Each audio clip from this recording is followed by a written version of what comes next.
Hey, if you like whipped cream on your desserts, then you might have one of these. And if you do have one of these, then you probably go through a lot of these.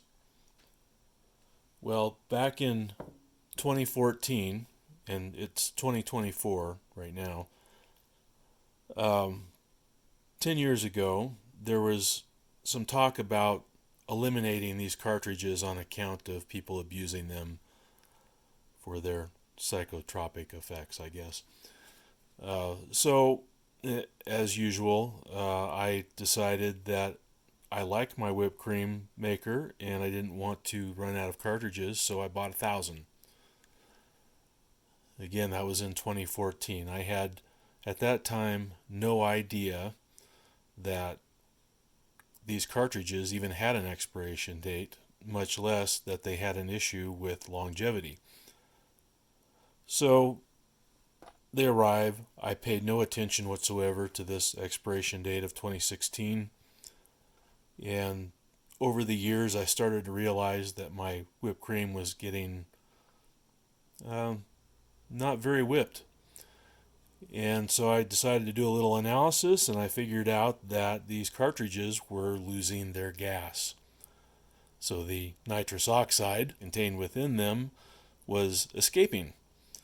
And it was not the same on every cartridge. Each one was different. So if I wanted to continue using my precious nitrous oxide canisters, I needed to figure out how to get the right amount into my whipped cream maker without blowing it up and without making wimpy whipped cream.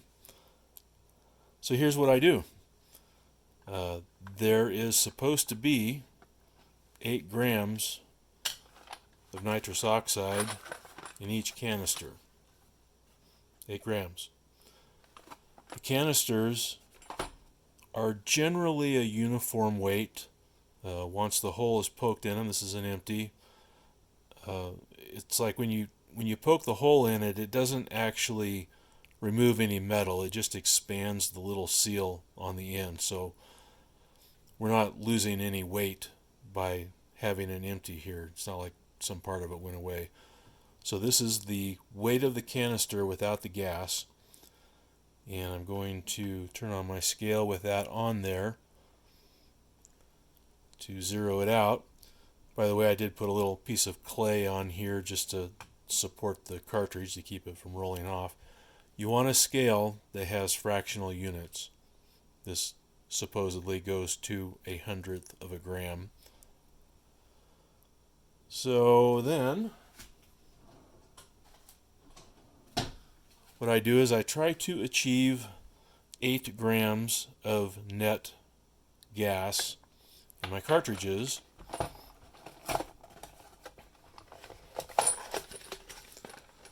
by just weighing them individually. That one is completely empty. Well, almost.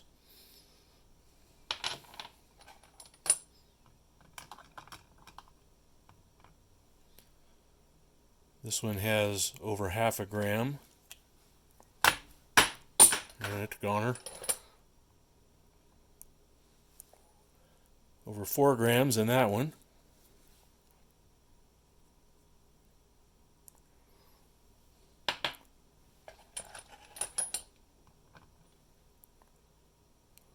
Basically empty.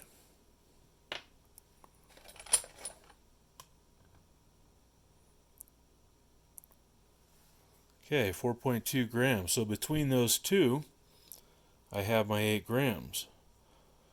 There's still a problem though. Every time you use one of these cartridges and remove it, I've estimated that I lose about 1 gram with each insertion and removal process, that entire round trip. So I count for each cartridge that I'm going to use an extra gram. So I have a little over 8 now. I want to try to find 1 more gram, but that's also going to add 1 more gram lost. So let's add 2 more grams.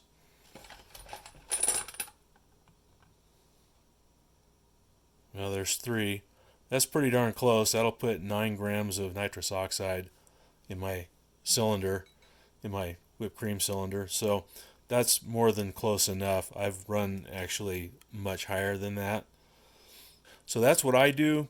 I can't speak to the safety or overall issues associated with this.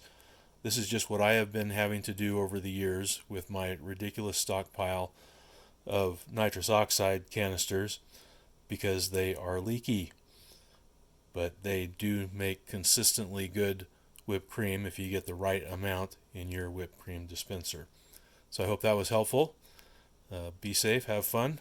Thank you very much for watching.